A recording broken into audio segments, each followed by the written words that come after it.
두 번째 시간으로 들어갑니다. 3페이지 하단부서부터 바로 들어갑니다. 이사야 9장 2절 흑암에 행하던 백성이 큰 빛을 보고 사망의 그늘진 땅에 거주하던 자에게 빛이 비치도다. 이건 갈릴리 지역 사람들 보고 하는 말이죠.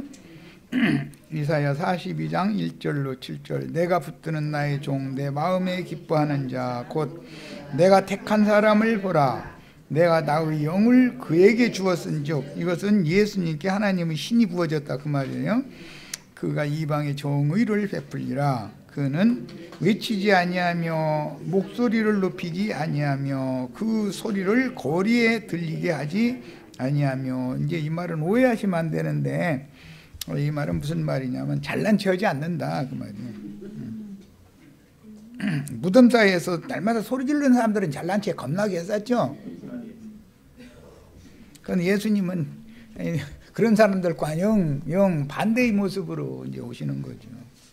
자, 상한 갈대를 꺾지 아니하며 꺼져가는 등불을 끄지 아니하고 진실로 정의를 시행할 것이며 그는 쇠하지 아니하며 낙담하지 아니하고 세상에 정의를 세우기에 이르리니 섬들이 그 교훈을 앙망하리라. 하늘을 창조하여 펴시고 땅과 그 소산을 내시며 땅 위의 백성에게 호흡을 주시며 땅에 행하는 자에게 영을 주시는 하나님 여호와께서 이같이 말씀하시되 나 여호와가 의로 너를 불렀은즉. 하나님의 의 지난 시간에 설명드렸어요. 사람의 의와 하나님의 의는 다르죠. 내가 네 손을 잡아 너를 보호하며 너를 세워 백성의 언약과 이방의 빛이 되게 하리니 네가 눈먼 자들의 눈을 밝히며 갇힌 자를 어디에서 감옥에서 이끌어내며 흑암에 앉은 자를 어디에서 세상 말로 깜빵에서 나오게 하리라. 세상 나라 사람 다 감옥에 갇힌 사람들이죠. 어둠의 세계에 다 갇혀 있죠. 세상 교회 사람들은 2배나 어둠의 세계에 갇혀 있죠. 그런데 그 깜빵에서 나오라고 그러면 나와야 돼요? 나 여기가 좋다고 해야 돼요?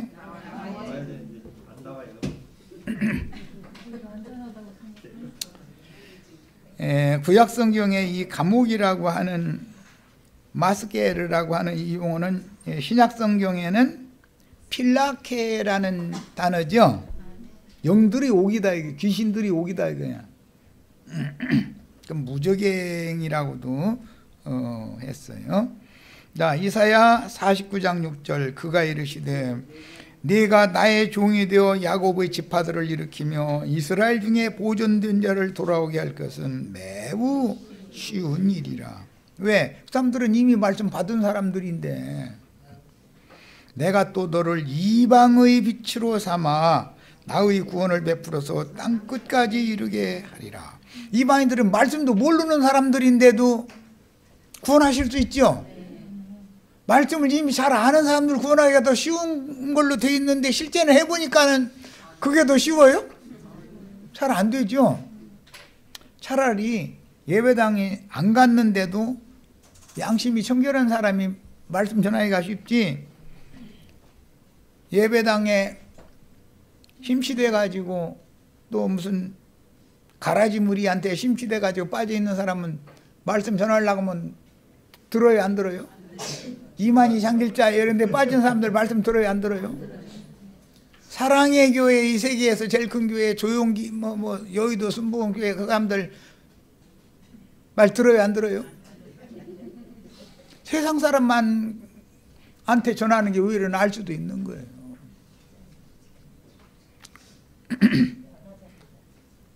자, 누가복음 2장 31절로 32절 이는 만민 앞에 예비하신 것이요 이방을 비추는 빛이요. 누가? 예수가 구약의 예언을 이렇게 이루러 왔다 이거예요.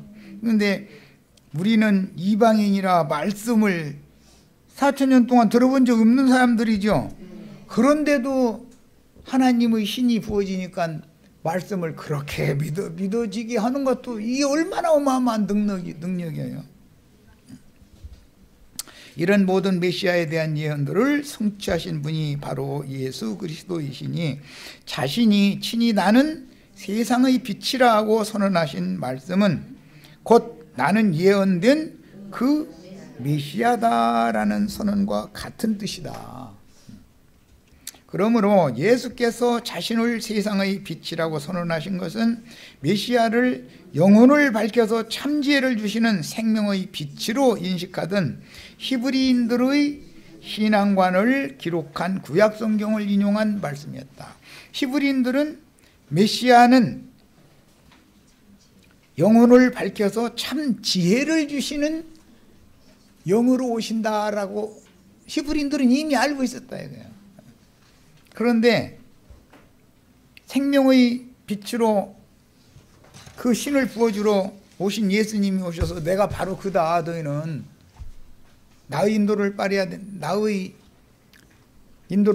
된다, 나를 따라야 된다, 이렇게 하니까 배척하더라는 거예요. 이게 참 비밀이요 아주.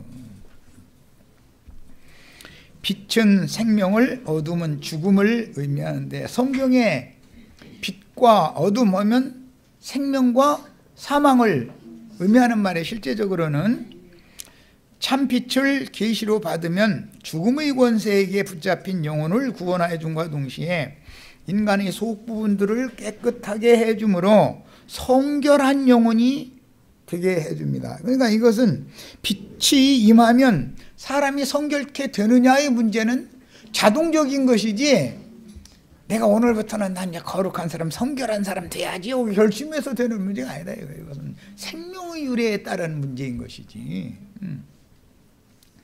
우주 공간의 빛과 어둠이 인간에게 적용될 때는 참 지혜와 명철을 주시는 하나님의 계시를 받아 지혜와 계시의 영이 곧 빛이신 하나님이 나에게 오시는 수단이죠.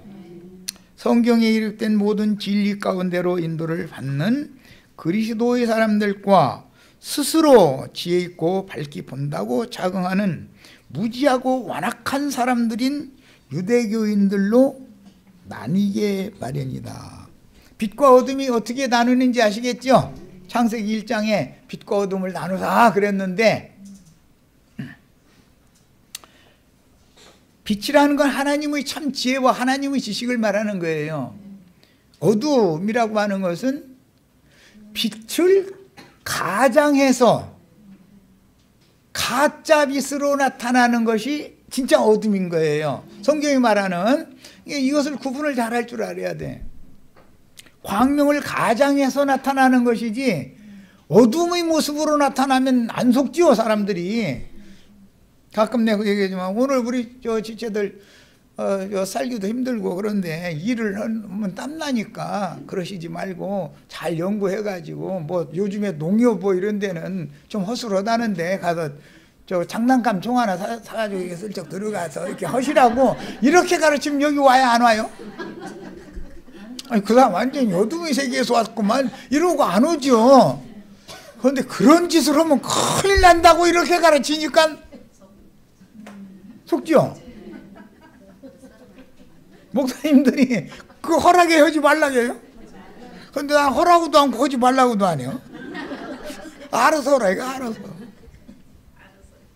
감옥 가고 본인이 알아서 감옥 가고 싶으면 하는 거고, 뭐 감옥 가기 싫으면 안 하는 거고, 알아서 하는 것이지. 그걸 내가 허락 온다고 안 할 거요, 하지 말라고 한다고 안 할 거요. 하고 싶은 놈은 누가 하지 말라고 해도 소용없는 거예요. 그건 구원의 도가 아니죠. 기독교는 전부 강요하잖아요. 강요. 왜 그렇게 하느냐, 이렇게 하지. 이거 생명을 얻으면, 생명의 빛을 받으면 생명률에 따라서 자연히 속이 밝아지기 때문에 분별력이 오니까 해야 될 것과 하지 말아야 될 것을 스스로 않는 것이지, 할 것은 스스로 하는 거고, 그게 구원이지. 누가 하지 말라고 한다고 않고 허락한다고 하고 그러면 그게 무슨 구원이냐 이거예요. 그건 억지 쓰는 거, 억지지, 억지.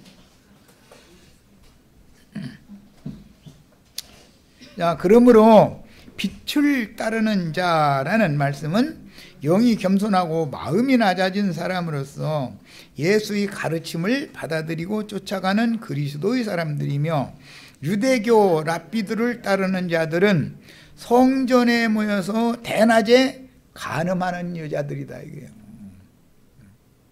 지난 시간에 이미 충분히 말씀드렸어요.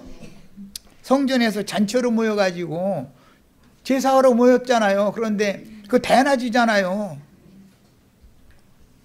그런데 대낮에 성전에서 간음을 해. 그러면 한번 생각을 해봐야 되잖아. 요한복음 8장 이거 뭔 말씀인지. 그런데 여염집 어디서 어떤 여자가 간음하는데 막 잡아왔다는 거예요. 이러고 앉아서 숫제. 여염집에서 문 닫아놓고 뭔 짓을 하는지 누가 밖에서 어떻게 합니까? 잡아오기는 어떻게 잡아옵니까? 그게 말이 된 소리예요? 이런 식으로 엉터리로 인간들이 생각을 갖다가서 이런 식으로 성경을 해석하다 보니까 성경이 정작 말하고자 하는 의미는 전부 왜곡되지 않냐 이 말이요. 자, 유대교 랍비들에게 매달리고 붙들려 있는 사람들은 그게 영들의 감옥인, 빛으로 오신 분은 아까 이사야 선지자가 감옥에서 나오게 하고 감방에서 나오게 한다 그랬죠. 그럼 그게 무슨 소리요? 앞에 감옥은 세상이고 감방은 기독교 유대교지. 유대교 랍비들의 세계잖아요. 종교조직 체제. 거기서 불러내러 오신 것이 예수님이 지금 너는 거기가 어둠과 죽음의 처소 아니냐. 그래서 나와라. 그 얘기를 하러 지금 오셨는데 나오려고 해요 안 해요? 우리 지체들은 진짜 수지 맞은 거예요. 어떻게 우연찮게 어떻게 헤매고 다니다 그냥 뭐 그다 걸린 거지만. 그런데 우연이라는 건 없어. 또 하나님이 다 계획이 있는 거지. 유대교 체제에 갇힌 자들이 감방에 있는 자들이다 이거요. 예언에는 감옥에 있는 자들을 불러내고 감방에 있는 자들을 불러낸다고 그랬죠. 뭘로? 빛으로 불러낸다고 그랬잖아요. 예언을 지금 예수님이 이루고 있는 중이다 이런 말이에요. 광명의 천사로 가장하고 나타나서 거짓 빛으로 막 어둠으로 나타나는 게 아니에요. 가짜 빛으로 나타난다 이거예요. 그런데 그것이 더 진짜같이 보여. 항상 색깔이 너무 진하고 이뻐 보이면 그 꽃도 사람이 그 만드는 거 속으면 안 돼. 생화는 그렇게 막 그냥 반짝반짝하고 너무 막 눈시게 이렇게 그렇게 되질 않아요. 은은하면서 자연스러워. 생화와 조화는 금방 구분이 오죠. 꾸민 것은 그게 더 진짜같이 보이는 거예요. 항상 거기에 속으면 안 돼. 오죽하면 내가 자매님들 화장을 하시되 너무 술집에 나가는 사람들처럼 그렇게는 하시지 말고 적당하게 해라. 그것이 더 이쁘다. 내가 참 설명을 하고 그래. 인생사 이런 것도 모든 걸 이해시키느라고. 광명의 천사로 가장하고 나타나서 하나님께 제사하러 모인 신자들을 어둠과 사망의 아비인 마귀에게 팔아넘기며 거룩한 성회로 모인 신자들과 성전 경내의 강대상에서 간음을 해. 강대상에서 어떻게 간음을 하냐고 또 이제. 그럼 나도 할 말 없지 뭐야. 그런데 강대상에서 간음하는 거예요.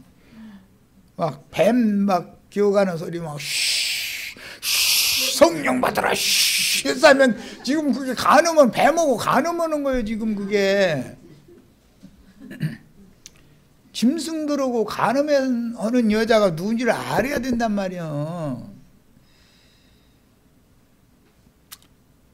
그래서 강대상에서 간음하는 사악한 제사장들은 예수를 죽이려고 꾀하는 공회원들이고 제사장물인 바리새인들은 그게 어둠의 사자들인 것이다. 그러나 그들은 다 빛의 천사의 모습으로 나타나지 어둠의 사자로 나타나지는 않지 않냐 이 말이에요.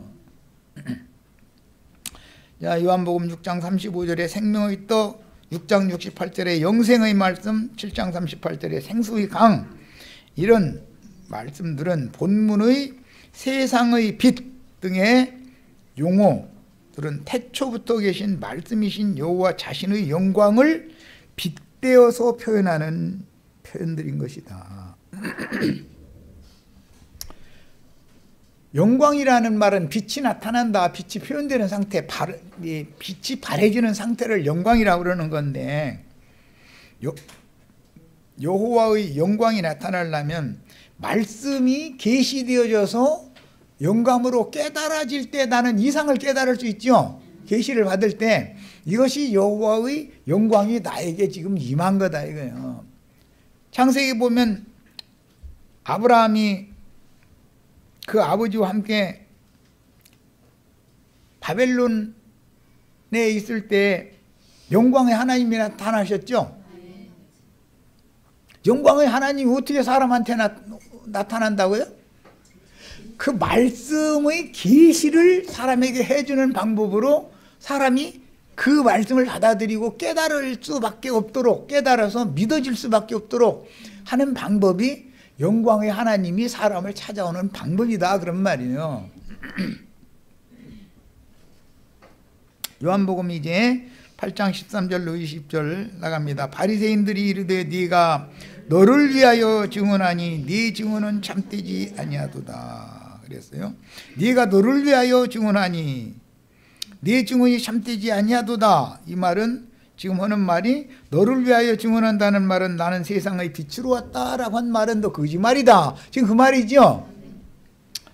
누구의 증언이 영생하게 하는 생명의 힘이며 생명의 빛인지를 구속받고 거듭난 영으로 분별하므로 누구를 따를 것인지에 따라서 누구의 것, 비유적으로는 아내, 집, 나라, 기업 등등 표현이 된 누구의 것이 될 것인지를 결정한다. 마귀의 것이 될지 그리스도의 것이 될지는 누구의 말씀을 믿음으로 받아들여서 믿고 따를 것이냐에 따라서 결정된다 이거예요. 신랑이 와서 결혼 예식 올리고 나와서 가자 그러면 자기 신랑 따라가야죠. 그런데 진짜 신랑이 와서 가자 그러니까는 영 안 가려고 그래. 그런데 날강도 같은 놈들이 와가지고서 가자고 할 것도 없이 저기서 휘바람에 불었으면 나가 잘치 발로. 아유 정말 우리 다 그러고 다녔죠. 뭐 웃을 게 아니여. 나 저 멀리서 휘파람 소리만 나면 내님이 오셨다 해가면서 막 그냥 엄마와 아빠가 다 보나 안 보나 막 해가면서 막 안달이 나가지고 있다가 엄마 아빠 볼일 보내듯 싶으면 휙 하고 나가는 거지 뭐. 다 그러고 다녔잖아 지금. 그것이 성전에 모여서 간음한 것으로 상징이 된 것이다 이런 말이에요.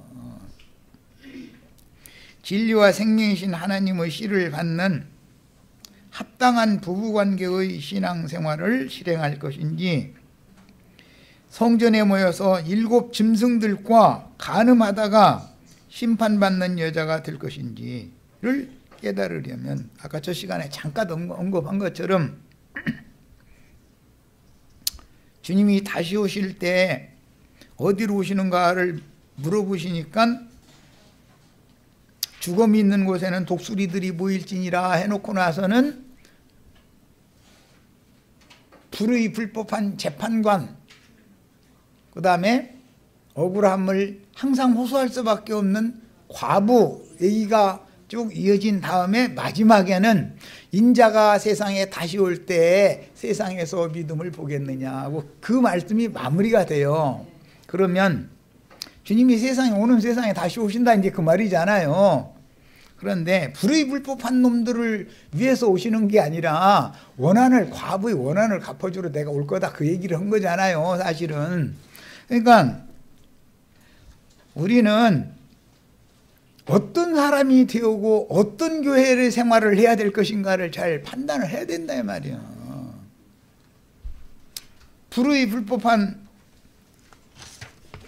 불의한 재판관들이 말씀을 인간 교훈으로 푸는 게 불의한 재판관인 거예요. 말씀으로 재판해야 되잖아요. 근데 말씀을 인간 교훈으로 막 그냥 가르쳐. 그럼 그게 불의불법한 재판관이에요. 그런데 그 불쌍한 과부의 남편을 그놈들이 죽였잖아요. 그런데 호소할 때는 없는 거요. 그러니까 불이 불법한 놈한테 가서 다 내 남편이 이렇게 억울하게 죽는 거 원한 좀 풀어달라고 계속 호소하는 거요. 걔들 예수님 죽였죠? 맞아요? 틀려요? 예수님 죽인 사람들이 불이 불법한 재판관들이죠? 그놈들 심판할 거다 이거예요. 주님이 다시 오시면 불쌍한 과부의 원한을 들어주러 예수님 오신다 이거예요. 그러니까 인자가 올 때 세상에서 믿음을 보겠느냐, 끝까지 이런 믿음을 지키고 교회 생활 어떻게 하는 사람들을 내가 찾아온다 그 말이잖아요.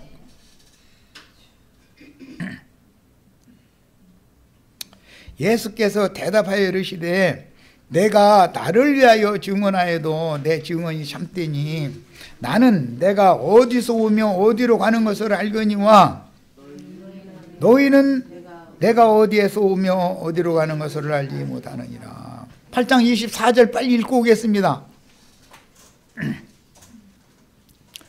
그러므로 내가 너희에게 말하기를 너희가 너희 죄 가운데서 죽으리라 하였노라. 왜?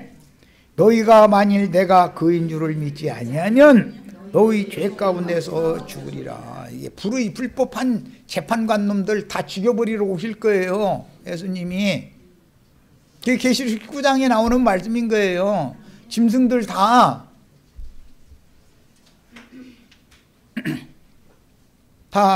죽여놓고 나서 공중의 새들한테 밥으로 준다고 그랬잖아요.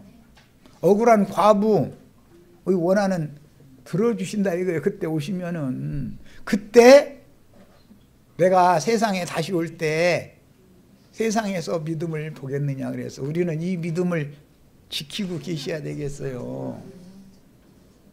신앙생활을 어떻게 해야 되는지를 지금 말씀드리느라 그래. 자, 그 다음에 메시아의 증언은 인자 예수 안에 계신 아버지의 말씀을 대언하는 영과 생명의 말씀이요 그 말씀 속에서 생명의 빛이 나와 비쳤으나 혼돈과 흑암이 깊음에 가득한 감옥에 갇힌 자들에게는 빛의 증거가 들리지 않았으니 이것이 바로 저주인 것이다. 저주라는 건 다른 게 아니에요. 소경되기는 본다 하는 놈들 소경되게 하고 들린다 하는 놈들 주머니 되게 만드는 것이 저주인 거예요. 달리 저주가 아니에요. 그게 바로 심판이에요. 바로. 왜 그래요? 영이 교만하고 마음이 높아져 있어서 그런다고 그렇게 돼 있어요. 우리는 심령이 겸손하고 낮은 마음으로 과부 입장이 되어서 내 신랑 죽인 원한 갚아달라고 호소하는 과부교회 생활을 잘하고 있으면 주님이 원한 갚아주러 오신다니까. 원수 갚는 것이 내게 있으니 내게 맡겨라. 그 말씀이 뭐 이루어진다 이거예요. 반드시.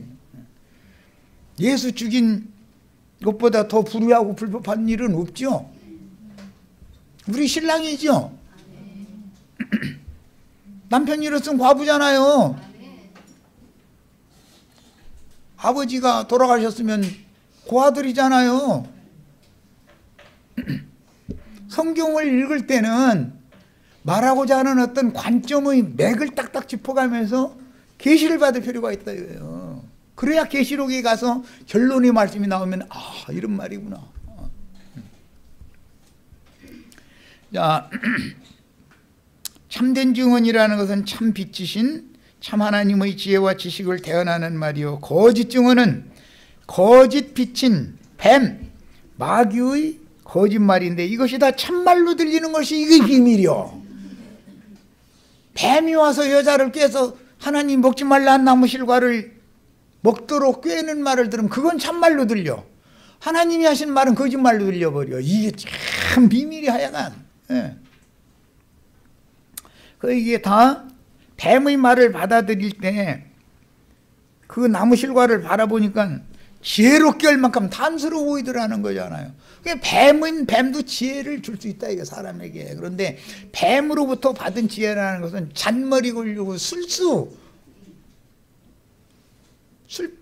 이런 거나 계산되고 앉았고 그런데 그쪽은 이게 얼마나 빨리 돌아가는지 말도 하여튼 이거 잘 돌아간 사람 나 따라올 사람 별로 없어. 요거 굴리면 망해요, 흥해요? 이거 굴려봤더니 인생 사는 게 쉽지 않더만. 이거 굴려 돌아가는데 이거 허라는 대로 했더니, 아니 고생하면 나나 고생해야지. 마누라에다 새끼들까지 다 고생시켜가면서 말이야.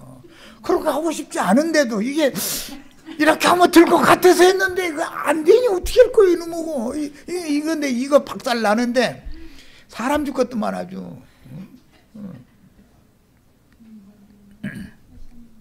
그러다가 나중에 오늘날 이제 깨닫고 보면, 야, 주님께서 인생 경험 다 해보고 나서 말씀 전해야지. 너 그런 것도 몰라가지고서 따따붙다 했다는, 너나 목사들이나 뭐가 달라야 이러시려고 그러셨더만. 알고 보니까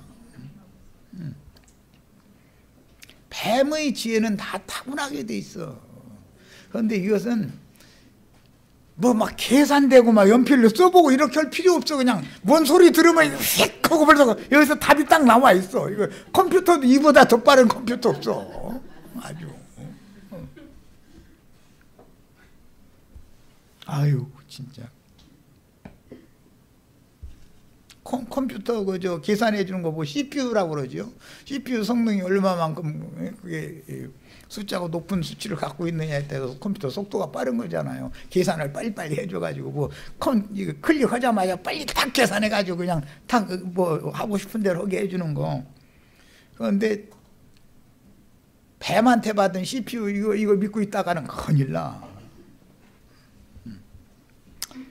너희는 육체를 따라 판단하나 나는 아무도 판단하지 아니하노라. 만일 내가 판단하여도 내 판단이 참되니 이는 내가 혼자 있는 것이 아니요 나를 보내신 이가 나와 함께 계심이라. 나를 보내신 이 말이 아까 이미 말씀드렸지만 이사야 9장 6절에서 인용하는 말이죠. 한 아들을 주실 텐데 그 한 아들이 아버지죠. 어떻게 이제 그러면 이제 저 여호와 증인들한테 한번 이 구절을 갖다 대고 해석 좀 해보라고 그러세요. 어떻게 아들이 아버지도 되고 아버지가 아들도 되고 뭐 존수가 안 맞는다고 그럴 거 아니냐. 그런데 성경이 이렇게 돼 있는데 어떻게 할 거요? 아브라함에게 약속의 아들을 주시겠다고 약속을 하시고 나서 떠나신 다음에 1년 있다가 네 안에 사라에게 아들이 있을 텐데 그때 내가 너한테 다시 오마 그랬죠. 그러니까 이삭이 태어나는 것이 여호와 하나님이 오시는 거잖아요. 약속하신 하나님이. 약속을 주신 분은 아버지였지만 실제로 그 약속을 받은 건 아들로 받은 거 아니냐 이 말이요. 그래서 이사야 9장 6절이고 창세기 해석이 인용하는 말이요. 자, 태초부터 스스로 계신 말씀이신 여호와는 인자 예수의 영에 함께 임재하여 마음을 밝혀주시는 임마누엘의 하나님이셨던 것이다. 내 아버지는 나와 함께 계신다 자꾸 그러죠. 뭐 임마누엘의 하나님이라, 하나님이 나와 함께 계신 건 뭐 임마누엘의 하나님이라고 그러는 거예요. 자, 너희 율법에도 두 사람의 증언이 참되다 기록되었으니 내가 나를 위하여 증언하는 자가 되고 나를 보내신 아버지도 나를 위하여 증언하시느니라. 먼저는 약속을 주시고 그 다음에는 실제를 주시는 거예요. 실제는 약속은 아버지께서 말씀으로 주셨지만 실제는 아들이 직접 약속대로 태어나는 거죠. 이에 그들이 묻되 네 아버지가 어디 있느냐. 갈릴리에서 네 아버지 목순으로 뒀지 않아? 지금 이 생각하고 있는 거죠. 예수께서 대답하시되 너희는 나를 알지 못하고, 이사야 9장 6절에서 이게 인용하는 말이에요. 내 아버지도 알지 못하도다. 아들이 아버지라고 해서 자꾸 아버지와 나는 하나라고 해서 자꾸 이런 헷갈릴 수밖에 없죠. 그러면 그런 말씀이 어디에서 무슨 연유가 되어져서 오늘 신약에 와서 이런 말씀으로 실현되는지를 알아야 된다 이거예요. 아브라함에게 아버지께서 하나님 아버지가 약속했죠. 약속대로 1년 후에 사라를 통해서 아들이 태어났죠. 약속하신 아버지가 아들을 통해서 오신 거잖아요. 알고 보니까 아버지와 아들이 하나잖아요. 약속하신 분이 아들로 나타난 거 아니냐 이 말이요. 이게 삼위일체 교리가 아니잖아요. 이거는 하나님의 말씀이 실제 육신의 모양으로 오시는 것을 말하는 것이지. 자, 영 말씀이신 하나님 아버지는 예수 그리스도 영과 마음에 임재하심으로 사람이신 예수와 함께 계셔서 그분의 말씀을 인자 예수를 통해서 태어나게 하시지만 유대교의 지도자들은 예수를 외모로만 알기 때문에 예수의 속사람에 대해서는 이해를 전혀 못하고 있다 이거예요. 지금 이 사람들이. 예수는 육신의 몸을 지금 말하는 중이 아니고 자신의 영에 함께 계신 하나님의 말씀 곧 거룩한 성령을 내 아버지가 나와 함께 계셔서 그 일을 하시는 중이다 라고 말씀하시지만 유대교 지도자들은 도무지 예수의 말씀을 알아듣지 못하는 것은 아브라함의 아들 이삭은 예표고 하나님의 아들 예수가 실제지요. 다윗의 아들 솔로몬은 모형이에요. 역사상에 있었던.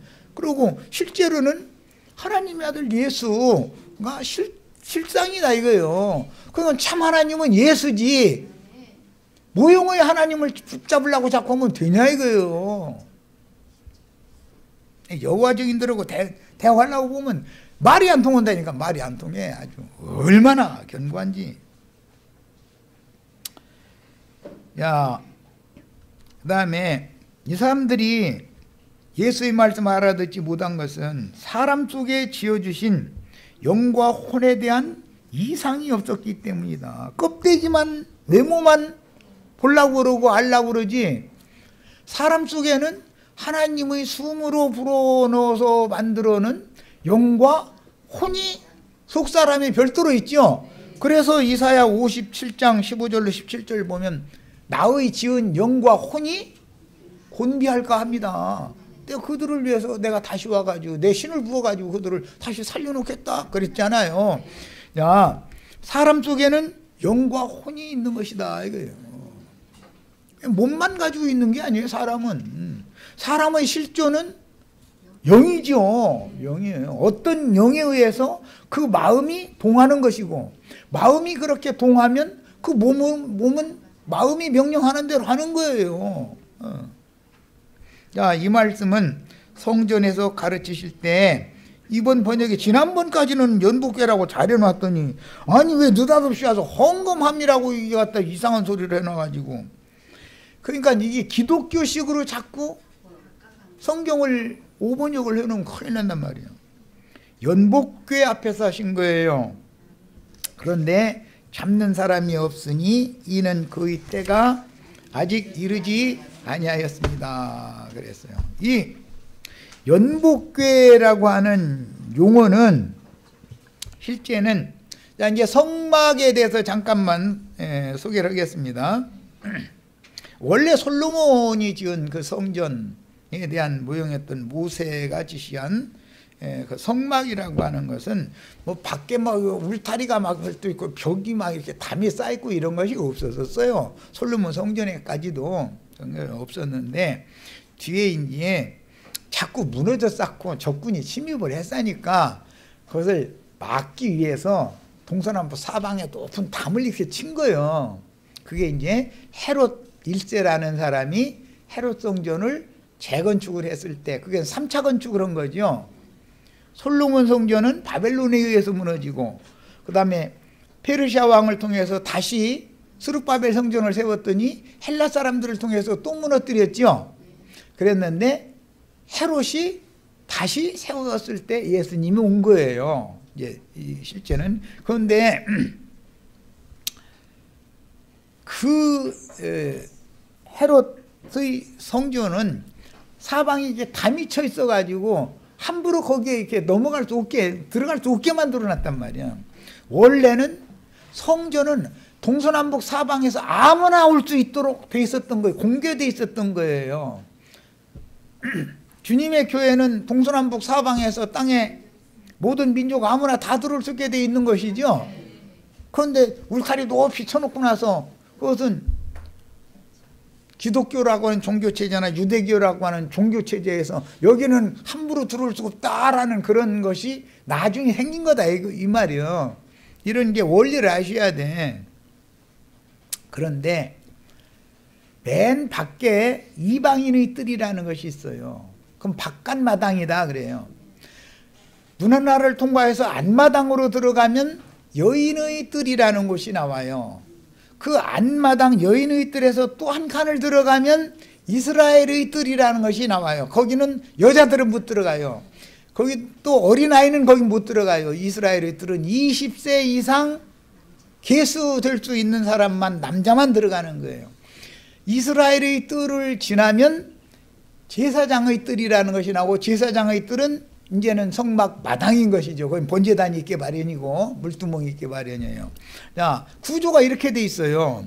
그런데 이 연복교회라고 하는 것은 헤롯 성전에서 어디에다가 설치를 해놨느냐 하면은 여인들의 뜰이라고 하는 곳에, 성전의 바깥마당에서 막 지나면 안마당 첫 번째, 거긴 넓어요. 터가.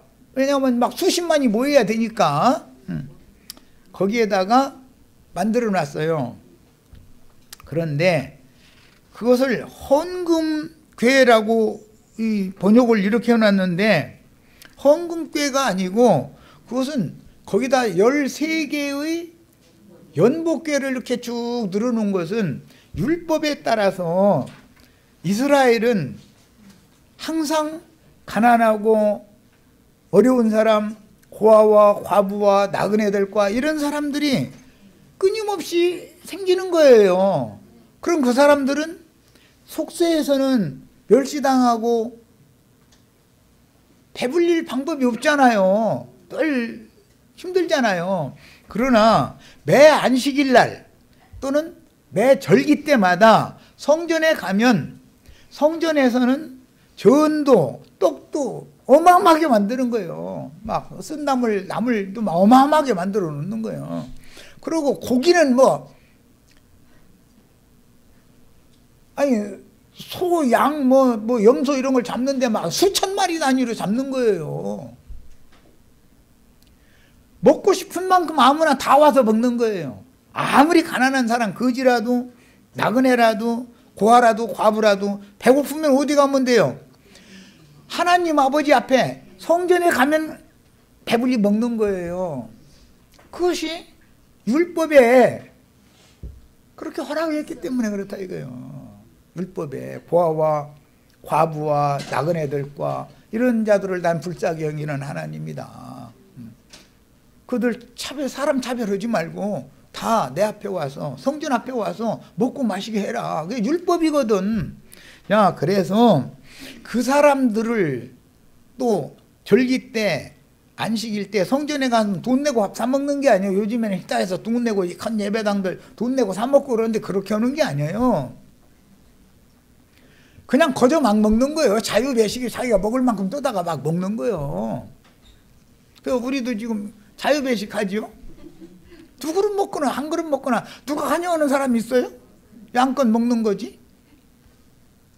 그래서 그러면 성전에서는 돈이 어디서 나와서 그 많은 사람들 날마다 먹이냐 이거요. 돈이 나와야죠.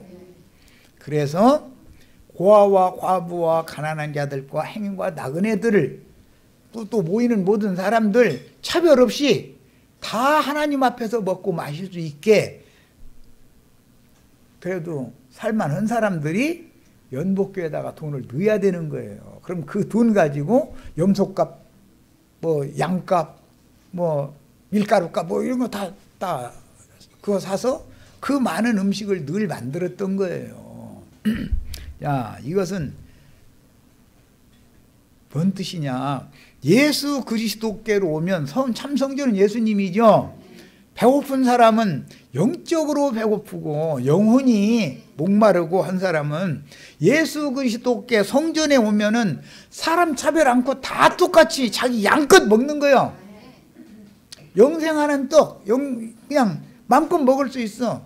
목말라 생명수 마음껏 마시는 거예요. 그래서 누구든지 다 내게로 와서 값없이 젖과 포도주를 사서 마시라. 사서 마시라 그랬는데 값 없이 산다고 그랬잖아요. 이해되셨죠? 오늘 우리 형제 자매님들 영혼의 양식과 생명수 지금 값없이 사서 마시려고, 먹고 마시려고 주님의 집인 교회에 왔지 않냐 이 말이요.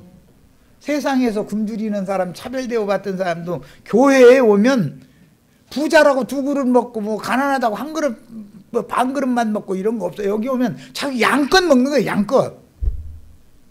이것이 율법의 실현이다 이 말이에요. 말하고자 하는 의도를 잘 이제 아시겠죠? 그런데 이런 의도를 모르고, 성경이 말하는 의도를 모르고 헌금통이다라고 갖다가 번역을 해놔버리니, 헌금통에다 돈 넣으면은 백성들한테 먹고 마시게 하는 음식 만들어줘요. 목사라는 사람 뒷주머니로 슬슬 다 빼가버려요. 그러고도 나중에 퇴직할 때 되면은 재판 걸어. 퇴직금 죽다고. 장로님들한테. 그런 개념을 갖고 있다 보니 헌금통이라고 지금 번역을 잘못해놨다 이게. 원래는 이게 무슨 뭐라고요? 연복궤예요. 연복궤. 있는 사람들이 빈천한 사람들을 위해서 음식을 공개하기 위하여 사용하는, 전적으로 이 13개의 연복궤에서 나오는 돈은 음식값으로 다 주는 거예요. 또 행인과당은 애들 교통비 주고, 돌아갈 차비도 뭐 차비나 마나 뭐 이제 하면은 가면서 맨날 며칠 자야 된다 그러면 그거 줘야 되는 거예요. 거지들 보낼 때 빈손으로 보내라고 돼 있어요? 가난한 자들, 빈천한 자들 돌아갈 때, 성전에 왔다 돌아갈 때 빈손으로 보내라고 돼 있느냐고 율법에. 여비 줘서 보내라고 해놨잖아요. 교회에 오시면은 전철표 값 없으시면은 여기 어디 갔어요? 안자매한테 돈 좀 달라고 그러시란 말이에요. 그런데 다음에 와서 연복궤에다 넣어야지 또. 날마다 달라고만 하면 써. 성경이 말하는 의도를 알아야 된다 이거예요. 하나님의 마음을 너무 지금 기독교인들이, 유대교인들이 하나님의 마음을 너무 몰랐던 거예요. 하나님이 어떤 하나님인지를.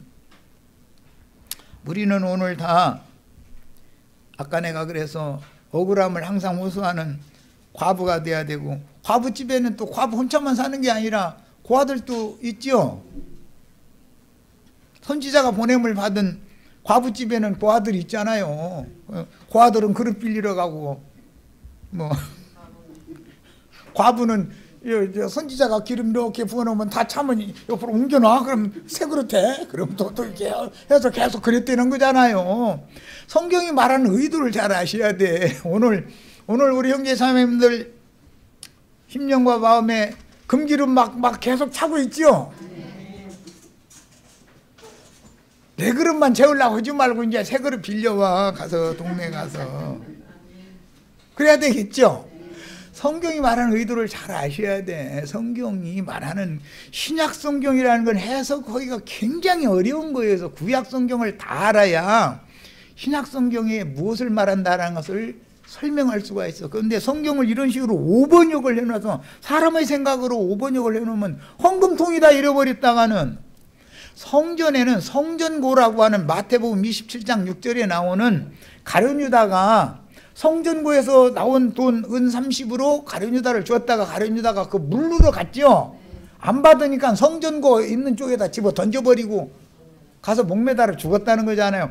성전고라고 하는 것은 거기는 여자는 들어갈 수 없는 곳에 성전의 보물, 그게 이제 원래 자기 부모를 공양하지 않고 뭐 코르반 냈다고 이제 그 코르바나스라고 하는 그것이 성전구라는 거예요. 성전의 금괴다 이거예요. 그것과 이 연복궤는 전혀 다른 거예요. 연복궤 돈을 함부로 성전의 용도로 쓰면 안 되는 거예요. 연복궤는 무슨 용도로 쓴다고요? 고아와 과부와 나그네들과 가난한 자들을 위해서 음식을 만들어서 먹이고 교통비 줘서 보내고 하는 용도로만 쓰는 거예요. 뭘 알고서 번역도 해야지. 아니 성경 번역이라도 하는 사람들이 이런 식으로 멋대로 갖다 이 하나님 말씀을 변개시켜 놓으면 뭐가 되냔 말이야. 난 막 성질 내면 안 되지만 이게 막 끌어올라와 막 이런 하나님의 말씀 한 절 살짝 바꿔내는 것도 큰일 난단 말이야. 예수님이 살아계실 때도 예수님과 제자들이 모임에서 반드시 연보는 했어요. 그런데 그 연보통을 누가 책임 맡았어요? 가룟 유다가 책임 맡았어요. 그건 돈꾀라고 번역을 했어요. 거기에는 돈꾀. 그 문제와 여기 오늘 말씀에서 나오는 여인의 뜰에 비치한 연복궤는 단어 자체도 다르고 개념이 전혀 다른 개념인 것을 꼭 아셔야 되겠어요. 자, 두 번째 시간 여기까지서 마칩니다.